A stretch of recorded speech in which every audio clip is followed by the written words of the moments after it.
And welcome back. And welcome on screen, Rafa. And look, it's a Pro Tools session. Yeah, it's a Pro Tools session.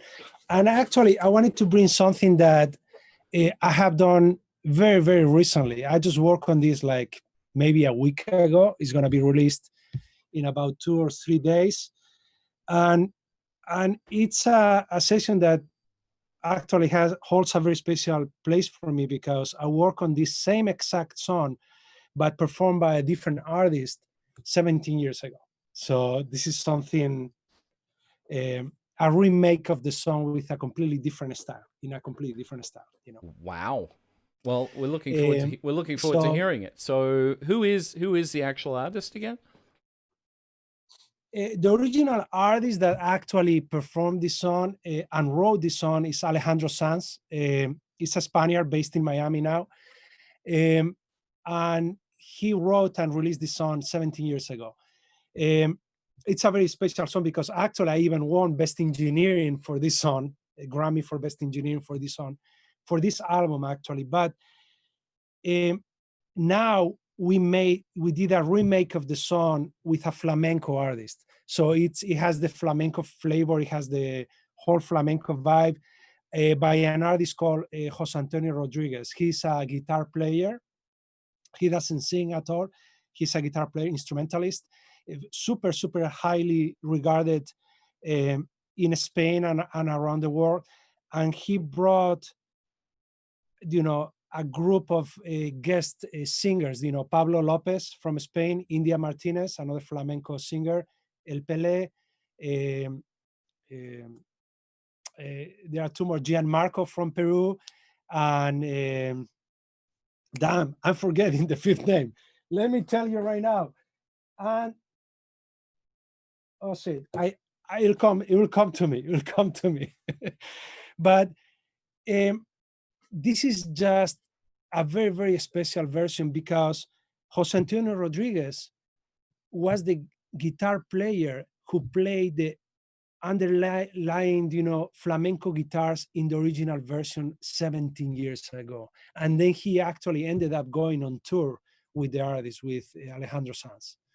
So, and I'm actually opening this session just to open the conversation, really, because this session doesn't have any drums, but people are like super, super welcome to ask me about drums, about how I treat drums, how I treat bass, many other things. It has percussion, it has bass, it has a lot of acoustical elements, especially percussive elements. It's a very simple session, but it has that acoustical element to it. So, well, we can't wait to hear it. Okay, so let me play a little bit. Should I play maybe all the way to the first hook? And yeah, let me wear headphones. Here we go. Hey.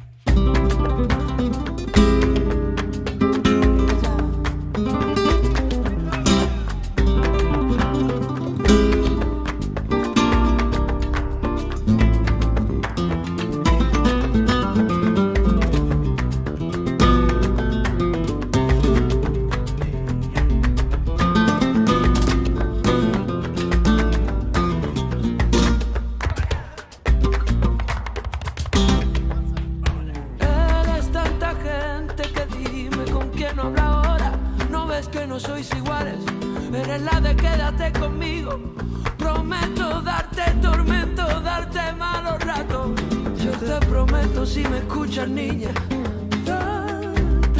date, que no es lo mismo que quédate y ya veremos. Quédate y ya veremos. No es lo mismo ser que estar, no es lo mismo estar que quedarse, quedar. Tampoco quedarse es igual que para que no. Lo mismo será aunque ni somos ni estamos ni nos pensamos. Distinto conformarse o pelear, que no es lo mismo. Es distinto.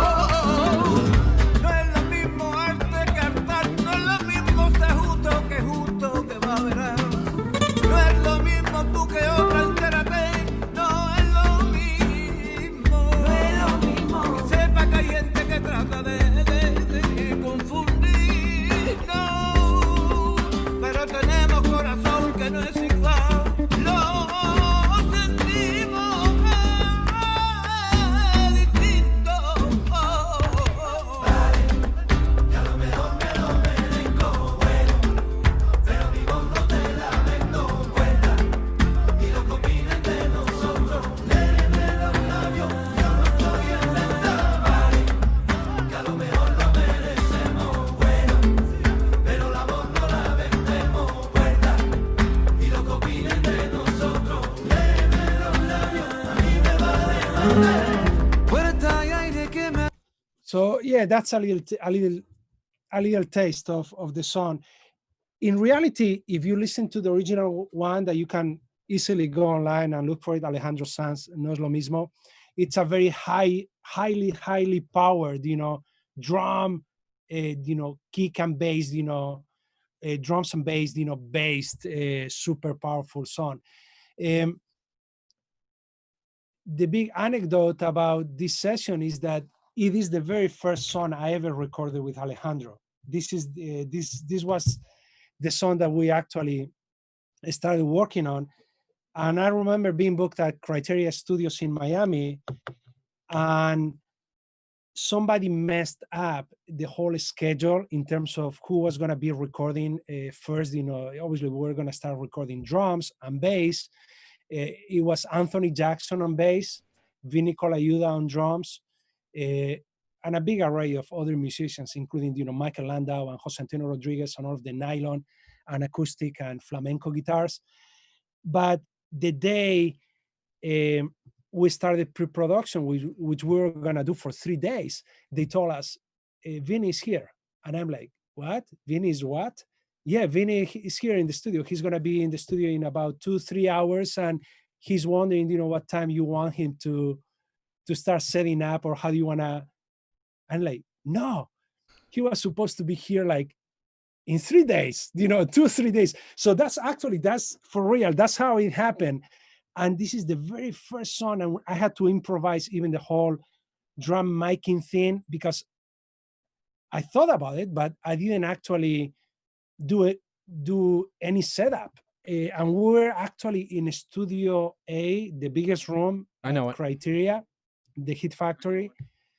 And it's a huge room. And for a really, really tight drum recording, it doesn't just work like that unless you super close mic, and that's not what I wanted to do. I wanted to capture the air of the drums. I wanted to capture, the whole, the dimension of Vinny's playing.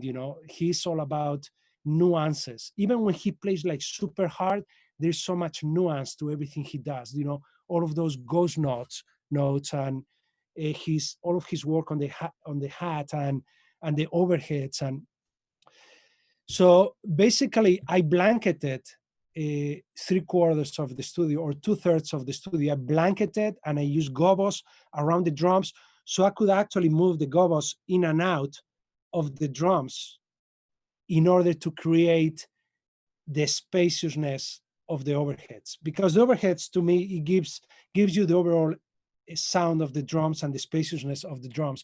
That's why I always start working on the overheads before I even treat the kick or the snare. I really don't understand when people just start working on kick and snare, because sometimes 50 to 70% of the kick and snare sound, and especially the snare and the toms, comes from the overheads. So that's the story behind the song. For this version, we wanted to do something really featuring Jose Antonio's playing, his art. He's such an artist. You can hear it, the nuances in his playing, it's quite an art form, the way they understand, chord progressions and all of the improvisation that happens in between, the rhythm, the rhythmic aspect of the song. So for this song, what's really driving everything, and that's the first thing that I always evaluate when I'm receiving a song to mix, is what is the essence of the song? What's the driving factor of the song? Is it the vocals? Is it the guitars? Is it 50% both of them? What's going to support them? Do we want the hook to really explode, or do we want it to really stay steady and mellow? Which in this case, that was the approach. Not like, the original version, where when you get to the hook, it really explodes in a way. And there's even a preparation to that explosive moment going into the hook. In this case, no, that wasn't the idea. This is, in a way, this is more artsy. It was a more artsy approach to. It was just the journeys through the song. So I have a question here from Pablo, yeah, who's saying, this is a really beautiful track. How do you manage to keep your instruments sounding so natural sounding? by specifically uh, analyzing, imagining in your head their spaces. You know, um, when if you don't imagine spaces, specific spaces for each one of the elements of the mix that are important to you, um, then you are not gonna succeed, because then you are gonna start compromising with over EQing things, over compressing things, because you are going to have to fight for the space, and the only way to do it is going to be by using those tools, which I use anyway, and I do whatever I need to do, but not unnecessarily. I try to avoid unnecessary steps. Right. First, I always start with the full sound. I try to make the full sound work for the song. And when it's conflicting with something else, the best first thing that you can reach for is panning, and not just panning. To me, uh, plugins like S1 or any elements that allow you to even tilt the positioning of the stereo are amazing. To me, is one of the less, one of the elements that people speak less about, and people speak so much about parallel compression, and about, which I use a lot, by the way, and the original track has a lot of that, parallel compression. People talk a lot about that, but they don't talk about uh, working out the space just with the element of panning and imaging, and even for stereo sources, I work the hell out of them using S1. That's one of the things that I use a lot, and not just with the specific elements of the mix, but also, let me see if I can find one, but even with effects returns. Very often, for example, here, I have an M7. In this case, I was just widening it a little bit, but I work out very carefully, what's the spread of each one of the reverbs, but in context. I never do any of this before playing the track or before applying the processing. I apply the processing, and then I find the right space, and I do a lot of monoing of reverbs of even existing stereo reverbs. For example, I could go with this reverb, and if I wanted to apply it to a specific element of the mix, I could actually tilt it in a specific kind of way, right? And I could go even all the way and tilt it in a way that occupies a space surrounding that instrument. I do that quite a lot.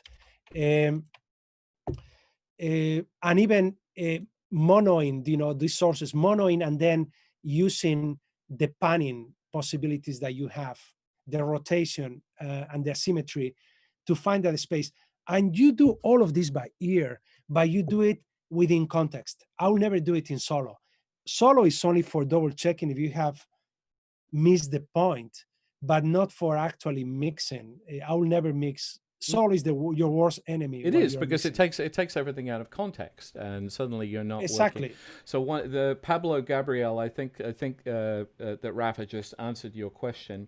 While we're talking about dealing with different challenges, Rafa, there's a question here from Javier, who's saying that with all of the collaboration on songs these days, with so many different singers, do you have problems matching the colors of vocals recorded with different mics in different rooms when you're dealing with what we discussed earlier, which is the fact that online recording has been around for like 10 years? Yeah, actually, we have been dealing with it for quite a long time. A lot of even big artists have their own home studios, and they travel a lot. For example, when I worked with Lady Gaga, I remember talking with Fernando Garibay, who was going, and DJ Sado, who were going on the road with her all the time, talking about how they had to improvise, looking for studios all the time around the world. I actually helped them find a couple of studios in Europe during one of the tours, and the circumstances will be different all the time. They will have to record in hotels. in buses, backstage in a venue, because those were the only possible times to do it. There wasn't much time, available to her. So we have been dealing with it for a long time, and there are tools, again, like Q-Clone, that you can use brilliantly to, match EQs and mimic EQs. You can also, use specific plugins to get rid of the existing ambience in a recording by working, instead of, attack and the release, working on the release, so the release is shorter, so you actually suck up, some of that room ambience. That actually does help quite a lot, especially in the mid-low range, mid frequencies, where there can be like real booming problems between 200 and 600, 700 hertz. Very often, when you work in those kind of environments, you're going to encounter some kind of problem. Yeah. It's a challenge. Okay, so one of the things that you've mentioned is that you deal with drums first. There is a question here, and I kind of figured let's get to it because I promised him we would. It's from a guy whose name is Testing Ground, which I'm not sure is his real name. Hi Rafa, if you run parallel compression on drums, do you then feed the parallel tracks through a final drum bus along with the original tracks? I usually do. But depending on what's my final processing on the drums. For example, if I have the whole drum set and I'm doing a specific processing to each one of the elements. By the way, I do a lot of parallel processing for the kick and the drum themselves, just by themselves, like where I treat the snare in a specific kind of way, and then on a duplicate track or another track, either on the console or in the box, in the Pro Tools session, I process the snare differently to bring a specific element that I might be missing on the snare. For example, the ring of the snare. If I wanted to ring longer, I use a specific type of compression where I exacerbate that. I bring that out quite a lot. Those, for example, will always go to the main drum bus. And then there is the overall parallel compression processing. For example, I might have a TG-123345, which is one of my favorite plugins from Waves, which, by the way, I have actually the original console with the original compressor and the original even EQs and filters and all of that. And I have been using it in the hardware form for many, many years, but the plugin works brilliantly. I might do some really, really heavy processing on it with the plugin. Let me actually pull the plugin so people can actually see what the plugin looks like.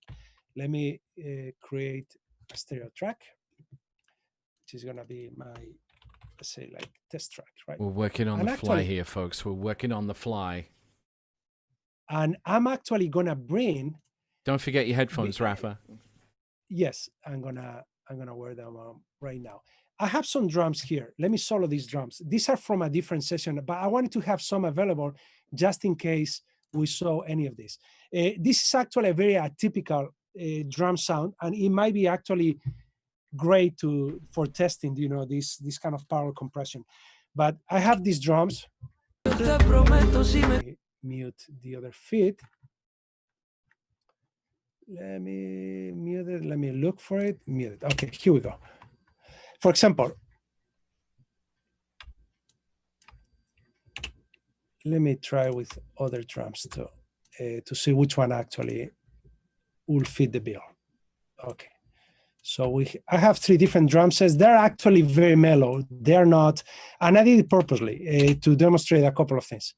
There's these drums. There's these ones. Okay, no, I prefer the other one for this demonstration. And there is this one, for example, right, with a lot of low end. Rafa, we can't hear a thing. Yes. You cannot hear a thing? No, because if it's not going through the feed, remember to us. Ah, no, so sorry. Okay, here we go. Now you'll be able to hear it. Okay. So you hear that, right? Yes, sir. Okay. So we have these drums. I was actually looking into other examples like this one, and I have this other one. I prefer to maybe work with those two. I selected. So let me isolate those two. Okay. For example, if I have these drums, and if I wanted to, let me do it simply by duplicating the track and applying to do like a super simple demonstration of this. And if I had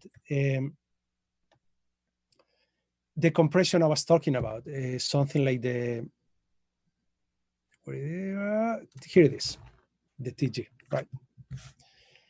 Let me just listen to the process track, not the other one, just the process one. Let me apply some compression, some high-end boosting, and actually some low-end boosting.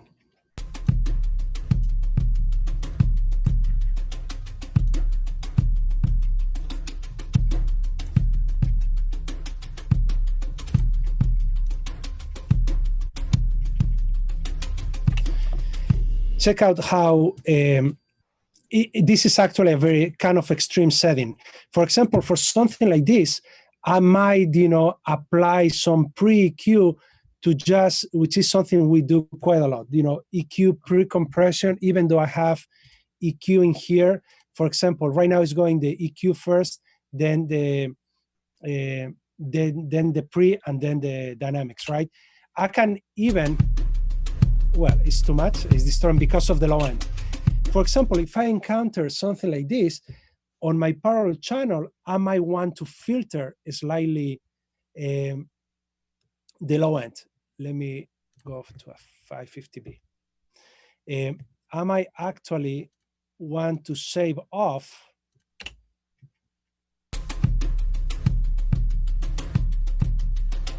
I might even go to, so I can even now push it harder without that extreme low end, right? And by itself, I will never, or most probably I wouldn't use this sound, right? I'm actually gonna change the levels here through my controller. Let me show you the two tracks. Here are the two tracks. And here's the level of my return. So this is the drums, the main track. And this is me adding the parallel compression. I'm gonna mute it. See how I'm working actually on the spaciousness of the drums. Absolutely. I'm not necessarily doing this to get more low end, or I might not necessarily do it to get more high frequencies. But for example, one of the uses of the 12344 for me is to create that shimmer in the top end and to create that spaciousness to the drums. Imagine this with a very, very hard hit drum kit that's really kicking it. It's amazing. To me, it's one of those amazing plugins that work actually most of the time. And then I decide if this goes through the drum bus, as he was asking, or it goes straight to my stereo bus, to my mix bus. Because if it gets further affected by the drum bus, if I have another light compression of it, it might be too much or it might not be desirable. So these are the kind of things I decide, because if you add it to the drum bus, you are creating more glue with this element. It becomes, there's more glueness to it. There's more, in a way, confusion about the sound. There is less of a distinct sound. But if I send it directly to the stereo mix bus, it is a more distinct element of the mix. Right. It's not blended as much. So while we're still on that, Russell, g'day Russell, has asked, so you say that you'll process a snare, then process a parallel version to bring out the ring. Are you sending the original processed snare to the parallel, or is the parallel a duplicate of the original non-processed snare, and then you process that for the ring there? Most of the time is the process one. Okay. Most of the time it is the process one, because I I approach the mix most of the time because obviously we break the rules all the time. We break the rules continuously, but most of the time, I want to have a sound that I'm pleased with. I try to be very very effective with it. I get the sound that I'm really looking for with the original snare. I don't I don't immediately depend on trickery to create what I'm looking for. But then, it's up to your imagination, and that's basically the art of mixing, having a big big imagination. Actually, it's about being more imaginative than most people. I think that's one of the biggest virtues that you can have as a mixer. And you just try things, you just go nuts about trying things, and it's like you imagine, wow, what if the space was more like to the side or behind you, or it felt uh, like it was moving from one part of the song to the next. That's where you start using trickery, because then you depend on whatever tools that you can, you know you might have available. For example, same thing I was talking about the glue for the process. By the way, this kind of processing I wouldn't necessarily do on the whole drums. I will usually avoid the room microphones for this kind of parallel compression. I'll usually put it on the overheads, add a little bit of the kick, add a little bit of the snare. And in order to do that, you need to have level control on the sends. So you need to have an auxiliary send. Okay. Here I did it just in order to be practical. I did it on the whole drum set, but imagine this was just um, I had all of the individual tracks of the drums. I could use an auxen, an a stereo auxen, in order to send the overheads. And I usually start with the overheads because I love what parallel compression does to the full overheads. So And while then I start adding the kick, the snare. no, okay, no, that's fine. It's like, I mean, your drum. The one of the things about your percussion, especially in this type of music, that you're so dang good at, is that you continue to get all of that punch in it, but it's also so spread out so that when you're listening to it through speakers the old-fashioned way in front of you, you feel like you're being enveloped by the music. And Christopher has asked, how do you handle spacing with reverb and delays while retaining that punch? And Ishan has asked, do you work your mix up in mono? If not, how often do you check? And I think those can be part of the same question in a way, because when you listen to this mix, I've listened to this mix a few times in the last few days with you, and it's like, it's so big, yet everything is so spread. How do you retain punch while you're dealing with reverbs and delays and things like that? By being specific with the reverbs, like I was mentioning earlier, like when I saw the S1, by making good use of the S1 for spaces, uh, reallocating the spread of those reverb returns. Many of my reverbs are not full stereo all the time. There is a lot of monoise kind of reverbs allocated to a specific range of the stereo field, like surrounding a specific instrument. For example, if I have the guitar here, I might have the reverb surrounding it like this, or even farther to the left. So you hear some of the splash or extra wideness provided by the reverb. Same with delays. The delays, very often, I dedicate specifically to the instruments. For example, to a specific guitar, to a specific hit, to a specific percussion. So it actually trails and follows that instrument. And then I have the overall effects that stay in stereo all the time. And to me, those are, in terms of, we're talking about the glue or being very distinct in the mix, those are the kind of, that's the kind of reverb glue that I will use for a mix in order to bring even instruments together. For example, I might use 5 different reverbs on a vocal, and one of them might be just a tiny little splash, immediate space. For example, another great plugin that I use a lot to create that, specifically with vocals, let me find it. Let me see if I have any in this session. I'm pretty sure I used some somewhere.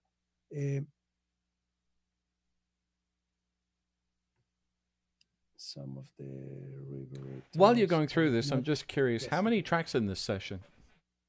This session doesn't have that many tracks. Let's see, around the river. It might have, it's just what you see. Percussion, we have a cajon, pandero, djembe. We have like a, let me actually start like dissecting some of the elements of the mix. Let me mute these drums. Yes, we're an input. So for example, we have the cajon, which is used in flamenco music a lot. This is something that was inherited from Peruvian music because the cajon comes originally from Peru. This is one element that drives a lot, you know, it's one of the main rhythmic elements of flamenco. We have a pandero that complements, we have a djembe. Then we have some low hits that you will hear here. Love that low end. Then we have like a cantaro. Cantaro will be like a ceramic kind of, you know, jar is gonna hit right now. And then when we get to the hook, we have this extra high element here when I put in. It gives it that extra, you know, elements. And then we have the PS, which is, you know, a flamenco dancer, you know, like just hitting with the foot. It's footsteps actually, you know, which is very, very flamenco. Then something that's recorded, one of the main elements in flamenco music is the palmas, just clapping, just the claps, right? And I have two sets of claps. For example, I have these claps, and then I have these other claps, and then complement each other. Actually, one set of the claps actually has even voices, you know, making comments along the music. Check this out. I was looking at somewhere else, but here I have it. For example, I have an Abbey Road Studios chamber. I love these plugins in order to create space. Check this out. I'm gonna mute actually all of the reverbs so you see what it is doing for the palmas, for the claps. This is without. And by the way, I also have a doubler here, which is creating a little more of, you know, a spreadness within the context. This is when we're talking about creating spaciousness. Same applies for plugins like the doubler. You know, being able to pan specifically each one of the returns, as you see here, are going to give you a completely different result, are going to give you a completely different kind of a spread. And those are the little details that I work a lot. And see what the Abbey Road is doing. It's actually putting the claps in a simulated real space, right? Let me add more so you see the kind of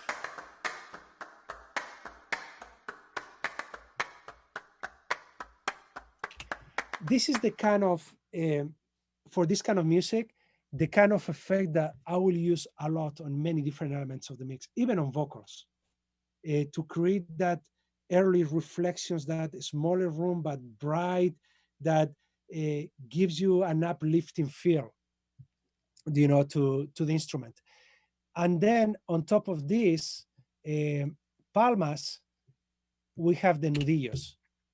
The nudillos basically, let me show you. The nudillos are just, you know, hitting the, you know, a surface with the knuckles, right? And it actually complements the palmas. So, and then on top of it, we have the jaleo, which is also very flamenco, which is, you know, let's say like the ad-libs, you know, the comments, ad-libs of the musicians, you know.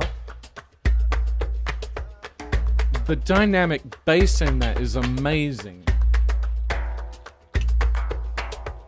And sometimes for something like this, I even apply parallel compression to the whole bass. I create, but that's an after fact decision. I try to create the landscape, see how it actually interacts with elements like the bass, see how much space I have it, right? See how it's interacting between that low hit and the bass. Sometimes I decide to even duck a little bit those hits or the bass. I have to decide sometimes, and very often I do it with manual automation, automating some of those hits and copy and pasting, or you do it by using a plugin and ducking it.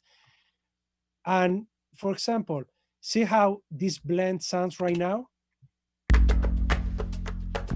When we're talking about gluing, what will happen if I bass it to the same bass as the percussion? Wow. Other than the level difference, and let me demonstrate it by duplicating the track, because this is something kind of like basic concept, but very, very important. The difference between these two. Let me zoom in here in the console so I can easily switch between one and the other. And let me actually even change the level of this return. I hope everybody's enjoying this. This is a true masterclass in how to mix this kind of music and how to arrange it. So here's the bass going to a distinct, going straight to the stereo bass, right? And this is how it interacts with the percussion. Let me go to a less busy part of the song. Right here. See how different it sounds by the bass going to the same bass as the percussion.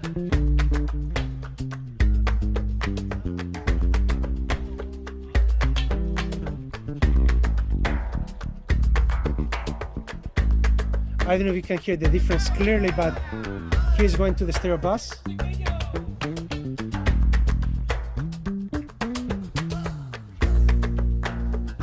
Going to the percussion bass.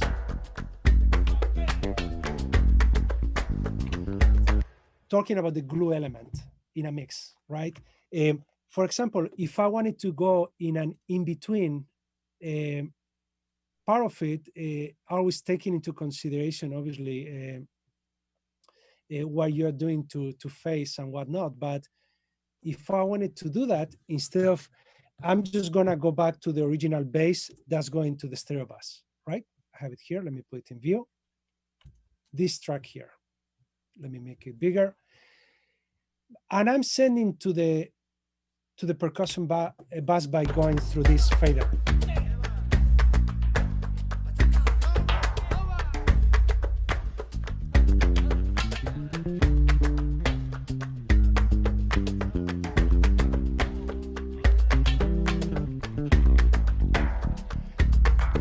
Obviously, you hear a level difference because I'm adding more bass by feeding it into the percussion bass. But regardless of that, listen to the texture. I'm going to exaggerate it a little bit. This is without. I'm going to play the same section, going to the. See how it's more blended with the low end of the percussion elements. Those are the kind of things that I use a lot in a mix. This kind of tools in order to decide what to blend and what not to blend. And I specifically do a lot of this with vocals and background vocals.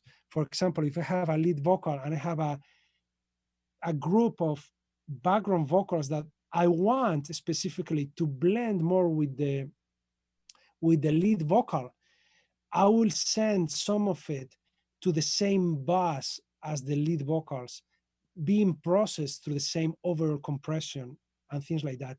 And if I don't have something like that, I create it. I make sure first that it works great with the lead vocal and it complements the lead vocal.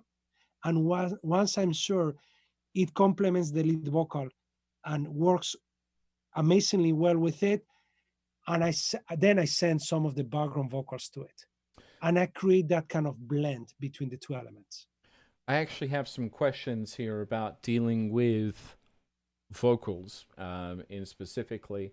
Let me find them. They were right here. Okay, the first question I've been asked, when you're working with how vocals mix with the rest of the session, are you doing much compression and EQ on those vocals, or are you side chaining them and using kind of like a parallel process so that they sit but they're still dynamic? Or and also the other question connected to that is, how are you doing all that and keeping control of all that bass? Because your bass, Rafa, is pristine.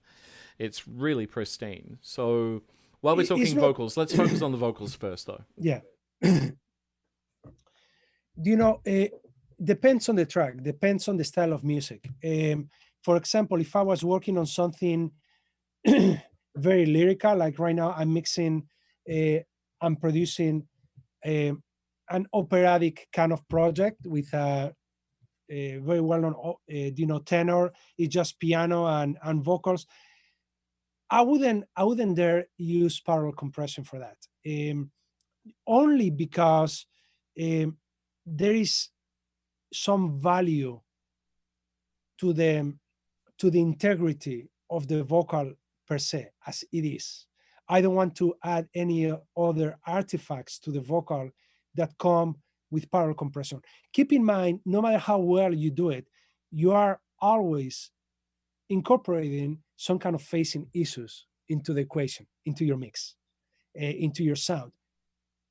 For some styles of music, it is truly, truly desirable. I mean, for pop music, for urban music, you name it, for many styles of music, electronic music, even in an orchestra. Let me give you the example. If I'm mixing an orchestra for a classical project, I will probably use any parallel compression very carefully, with paying very special attention to that phasing, to those possible phasing issues. But for example, if I'm doing it for a cinematic kind of a score, for something that, like last year, the year before, I did one with Daddy Yankee. It's an urban track with a big orchestra behind it. I don't care about it. I really want that aggressiveness. I want the brass even to sound a tiny little phasey with it, so I can actually abuse that parallel compression. So it's all a matter of judgment. It's all a matter of personal judgment. See how it actually fits with the style of music and the style of the track that you're working on. And by the way, I don't have the stigma ever of thinking, oh, you can do that because this is jazz, or you can do that because this is opera, or over the past 30 years, I have, and especially in the last 10, I have produced everything from opera to classical, to hip hop, to R&B, scoring for movies. I mean, I've done so many different things, and the stigma disappears when you realize that people just want to hear emotion and impact. They don't care about anything else. They don't care about your techniques. They don't care about how you do it. Obviously, we do care about the techniques. We do care about the technology, because that's the way that we can accomplish, what we need to do. But for them, they actually very often they don't need to know. It's better not to show them, okay, this is how I did it, or this is how your vocal sounds with and without the processing, or this is how much I did to your track. I think that's a trade secret, something that you should keep to yourself as a professional when you are dealing with, especially with an artist. Very often, unless they are technically inclined and they truly want to know, you're just creating emotion, and they can hear that, they can sense that, they can feel it in their skin. That's all that matters. So, and you had a second question that I forgot about. The question was About the low end, or there was, well, yeah, there was the low end, but the first part of it was from Dayton, who said, "How do you maintain the integrity and identity of a vocal on a track with that many instruments?"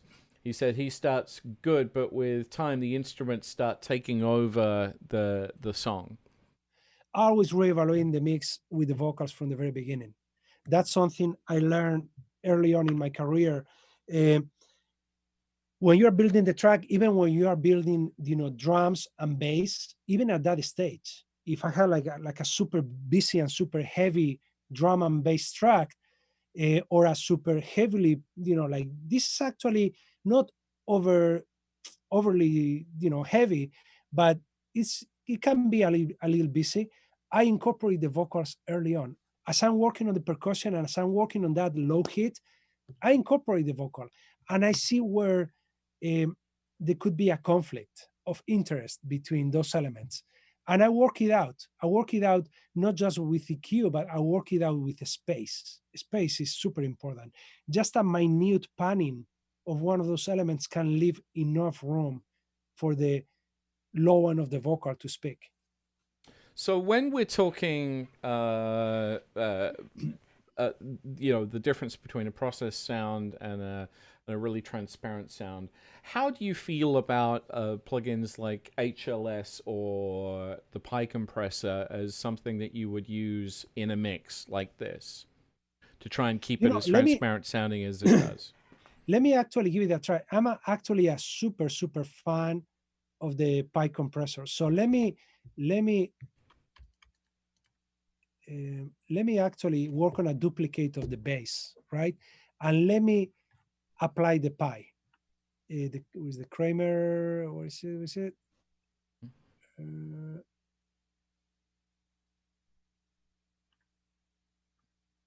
Here it is, Kramer Pi.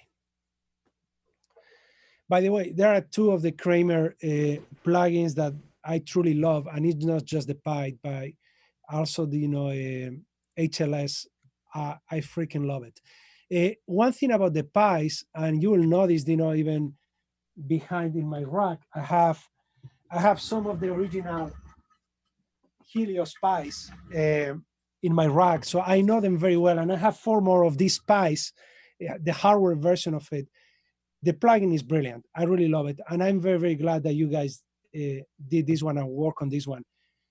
Even with the noise that it can add to the equation, you can always write the noise out by even before you apply any plugin, noise reduction plugin to it.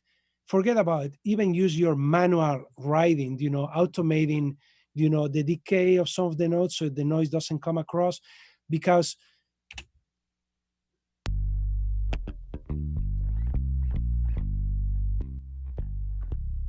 obviously my track has quite a lot of low end. Let me actually even filter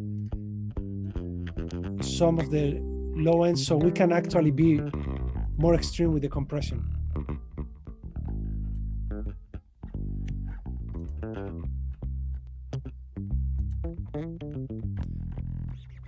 It also really helps when the guy playing the bass is an absolute genius.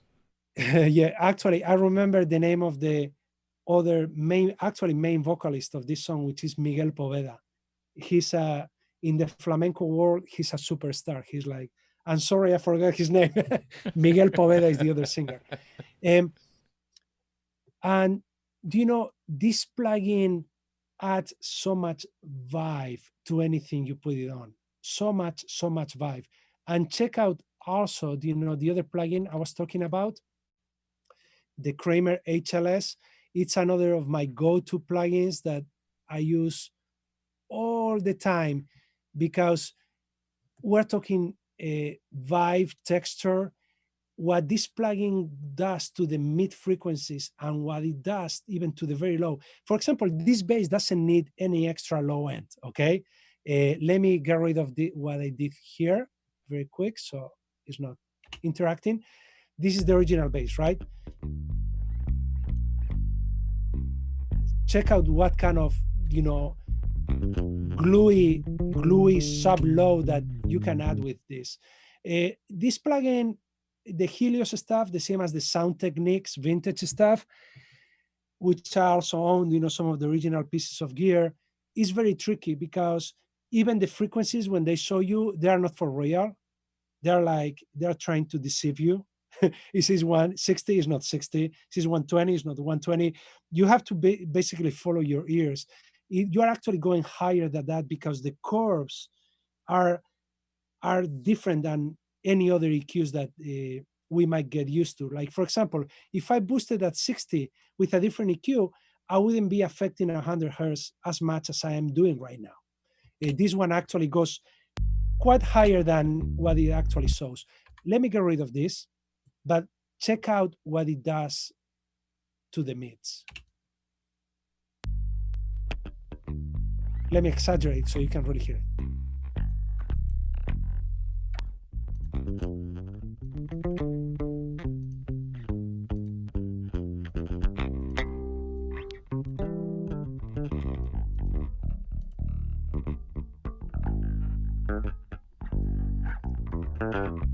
Go a little bit higher. Let me actually apply this to the track in the real session with everything playing on. Let me mute it first. I have it here. I got rid of the other bass. Yes, here's the full track.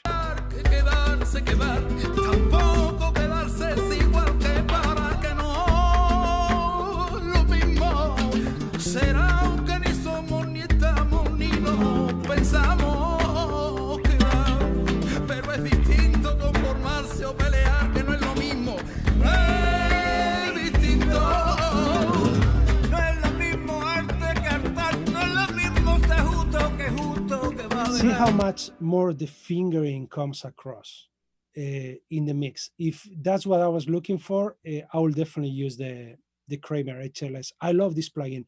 For example, one of the drawbacks with some of these really vibey kind of plugins that add so much to the sound is that very often you have to post EQ.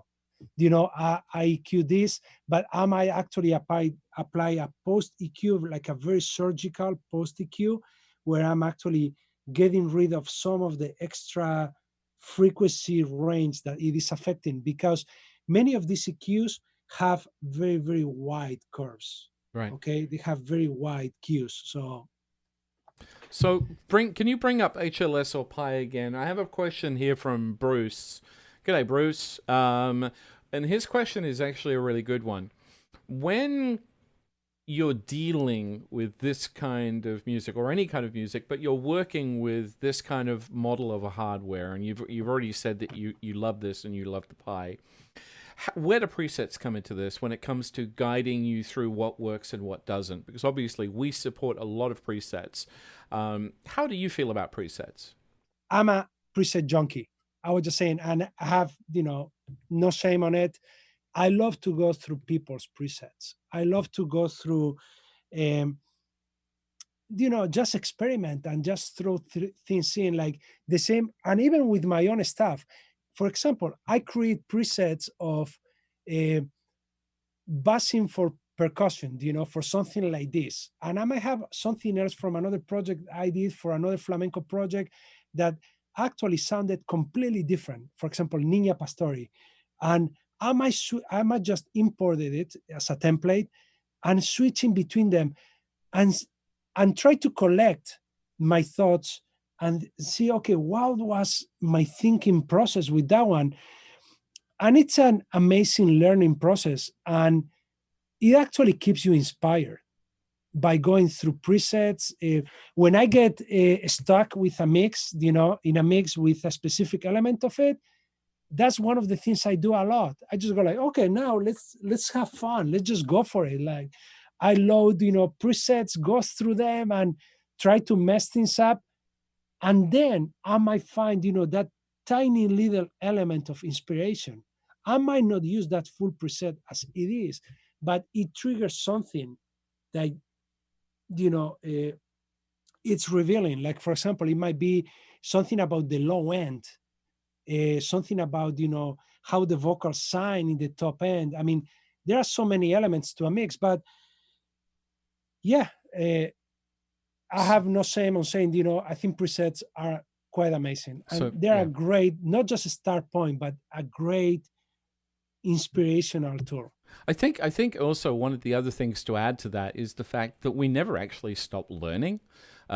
So when you do your Waves update plan and you suddenly realize that a plugin has extra presets, that's one of those points where I know it's like, ooh, such and such did a preset. I want to hear what that sounds like. So, okay. So I have a question here from Juan. Hi, Juan. One says, "Hi Rafa, how do you equalize and pan the main flamenco guitar in a track like this? How do you deal with that so that it's present but it still has a lot of space?" To me, with flamenco guitars, there are several elements to it, right? That you can do. But one of the things with flamenco guitars, let me actually start, for example, for some of the, let me actually start from scratch with some of the elements of this. I'm duplicating. I'm gonna get rid of all of the stuff.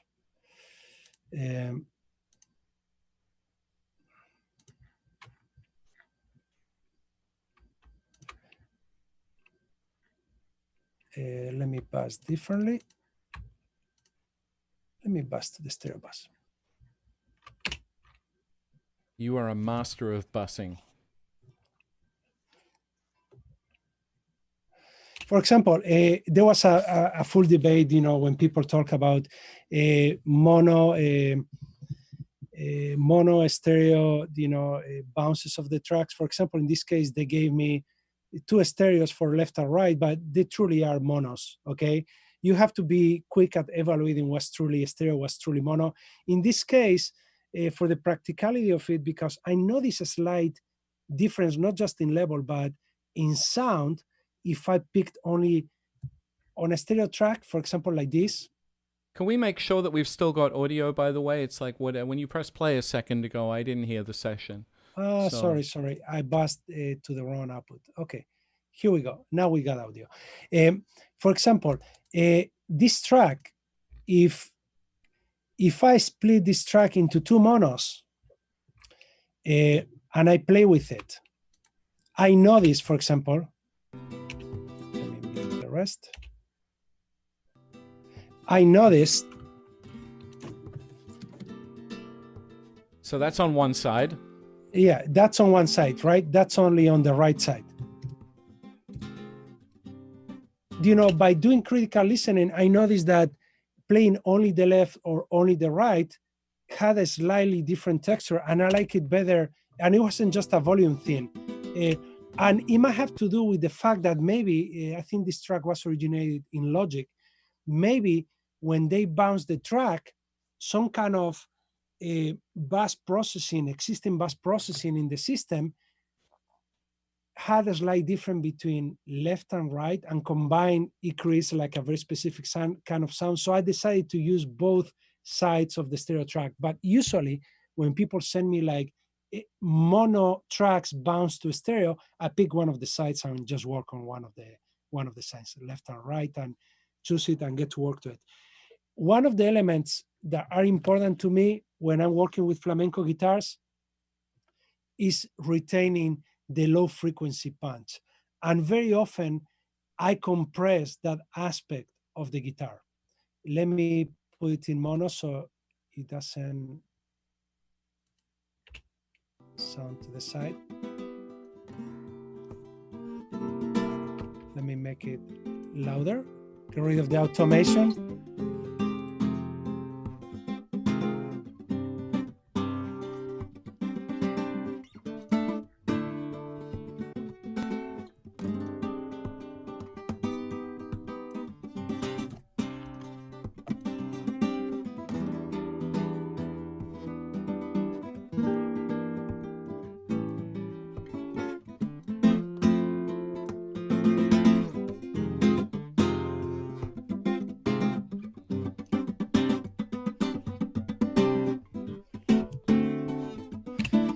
that's something that I will very typically do with any of these rhythmic kind of nylon type of guitars.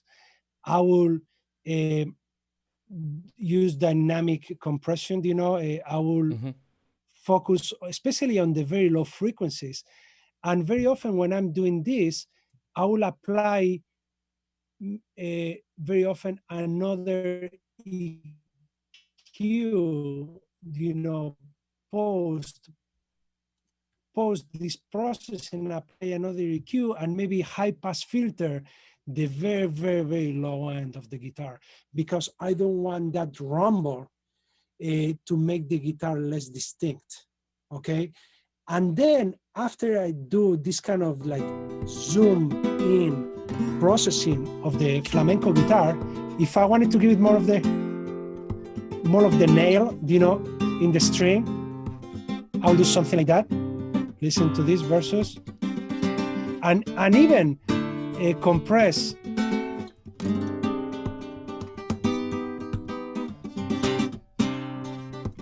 a tiny bit in that range, Let me get see the difference between this and this. You make the guitar more explosive, like every one of those hits actually jumps at you a little bit more. Then maybe for something like this, to tighten everything together, I could go for a very, very light overall compression, but doing it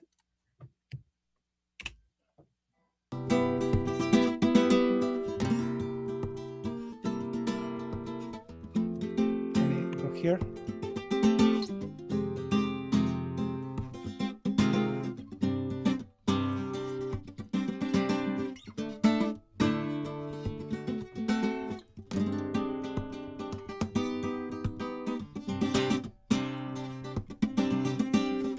Let me now inactivate both of them.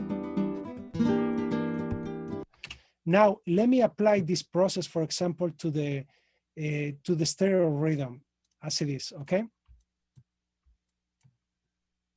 And I'm gonna do a comparison with and without to do like a very, very practical. Let me mute this. Here are the two tracks that we want to process, right? It is these two tracks. Okay. So let's listen to them without any processing first.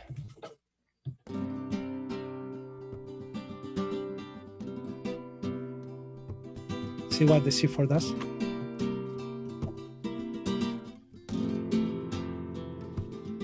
See how it actually comes out of the speakers much more. It actually jumps at you much more.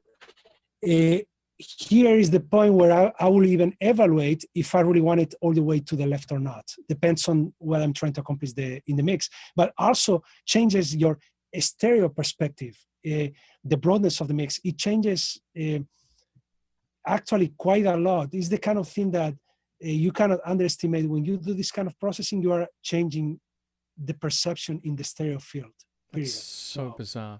So Rafa, we're gonna start looking at wrapping this up. I have one more question for you. When it comes to all these people who have been watching, I mean, it's like there's been an incredible masterclass on an art form that is what you do. All of these things that you've been talking about during this session on this specific genre, this is all stuff that applies to any music you mix, whether it's an opera, a hip-hop track, Lady Gaga, or this kind of genre. Am I correct? Absolutely, absolutely. These kind of rules have to do with how you perceive emotion and how you can pull emotion out of the tracks, out of the elements that you have in the track. So definitely, my use of the pipe could have to do with, I could use it on a synthesizer, on an electronic track, or I could use it, on a pad, on a cinematic mix. So yeah, it truly applies to any style of music. Yeah. So, what would you say for if you had the chance to give somebody advice who wants to get to the level that you are at, and they're beginning out? What would you say is the best piece of advice you could give them right now, especially as everybody is at home working on their music and isn't really going out that much? I would say, study your tools, really know your tools. People very often, jump into having, I won't say too much. There is never too much. And this is the proof that there is never too much. I'm a gear junkie. I'm a plugin junkie. I love to try things. I love to have the options, but master your options, be a true master of what you have. Go really, really in depth. Try every freaking knob. Try every freaking preset. Don't underestimate what a single plugin can do for you. And try to create templates of how specific plugins interact with each other. For example, if I was working on electronic music, some of the plugins that I use a lot on bass will be the J37, or it could be the Submarine plugin to create, harmonics, other frequencies, musical frequencies. You can actually choose, and fine tune that is the right, it goes fine with the music, and see how it actually interacts with other type of compression plus a plugin or other type of EQ. You really need to master, especially the interaction within plugins. So you don't just create presets of one plugin. You create presets of cluster of plugins. Like, for example, what I show you right now, I have many of these presets where I'll have, the C4 combined with the S1, and also going to a post compression even after the S1. Because, for example, if you apply some kind of a stereo field plugin pre-compression, it sounds very different than applying it post-compression. It's a completely different thing. If I apply, for example, the S1 and I widen something out going into a reverb, it sounds very different than if I apply it on the reverb return. Completely different. So you have to master clusters of plugins, and how they actually interact together.